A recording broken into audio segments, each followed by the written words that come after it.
up, you guys? Marty here again, hanging with James Hood, the guitar repairman extraordinaire. Thank you. But he's not necessarily going to repair a guitar today. He's going to show you how to put a string on a nylon string guitar. And then also, James has a YouTube channel where he talks about his craft, you know, the different things that he's into doing. So you can click the link below to check that out as well. Let's get to it. All right, shall we? Yeah, because you haven't done it yet. Right. All right, so we're going to talk about how to change a string on a nylon string guitar, or classical, or flamenco. They're made of different woods, but we can get into that later. So, right now the string's not here, so I need to determine... Oh yeah, that's right. Sorry about that. what gauge we're going to use here.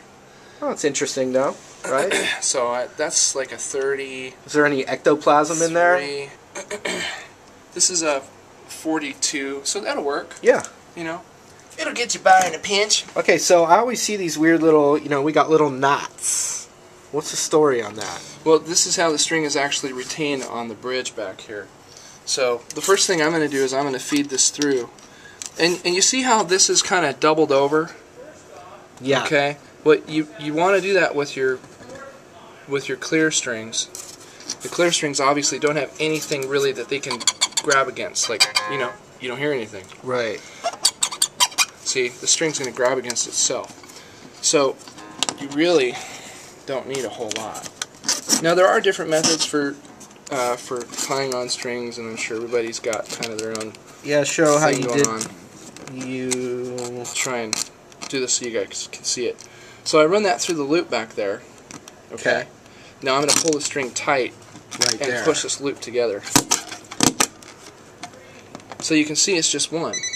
Okay. Okay, so it's just a loop, and you run it around the back, and you want to make sure that this tail doesn't come over the top, because there's a chance that it could slip that way. That's it, huh? Yeah, that's it. So that's good there. The other thing you want to make sure of is that this is down into this pocket as far as it can go. That helps with your break angle over the back of the saddle. Okay. So up here at the top with the peg head. Yeah. Let's. Okay, so I'm going to line the hole. All right. Hey, I did. You know, look, that hole. That's what she said thing is going on right now, and I can't not. You know, it's just. I love Steve Carell. What can you say? Yeah. You know? He's awesome.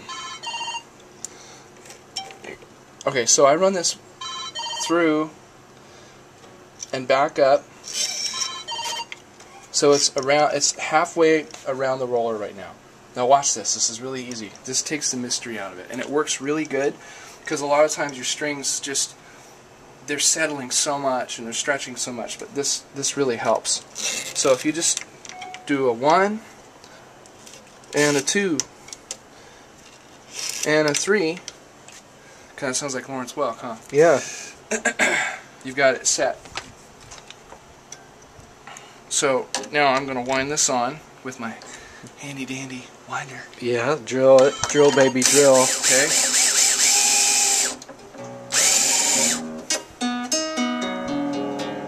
I'm not going to be able to tune this as fast as I tuned the last one. That's alright.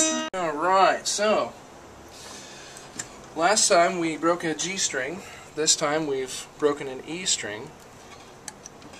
So we're going to be, this is going to be kind of the same method as this one that we just did, but this is going to have a couple more loops to it.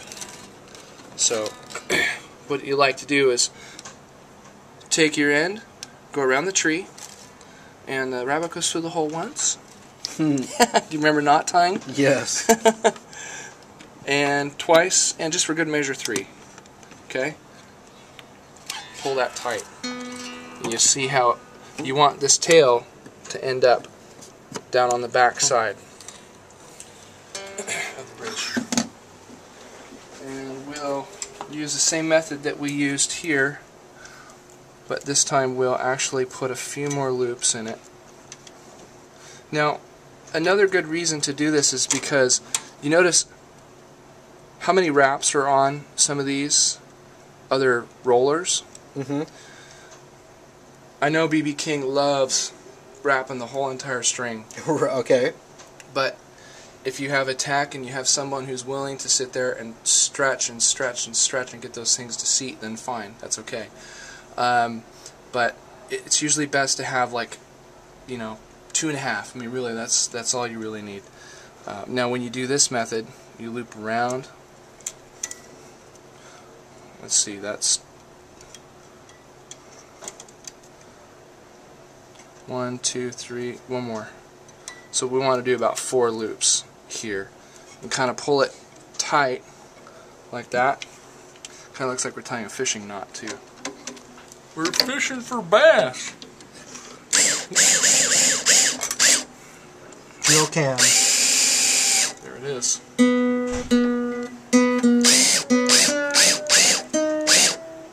Hear that thing stretch? Yeah, they stretch a lot.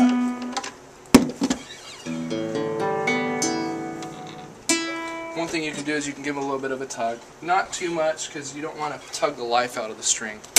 They'll lose their crispness. Yeah, we don't want that. We want them to stay crispy. Crispy. Hey, thanks a lot, James. That was really informative. Yeah, no problem, man. What's some of your what are you focusing on the internet? YouTube channel? Well, yeah, at James Said Guitar on YouTube, I'm focusing on, you know, restrings, and actually I'm starting to throw some things on there like neck resets, and I actually started a mandolin neck reset on there that I filmed. Explain what a lot of people don't even know what that means. A neck reset. What does that mean? Here's the body of a mandolin, for instance. Mm-hmm. The neck's off of it. This is actually the one that you'll see me doing on my YouTube channel.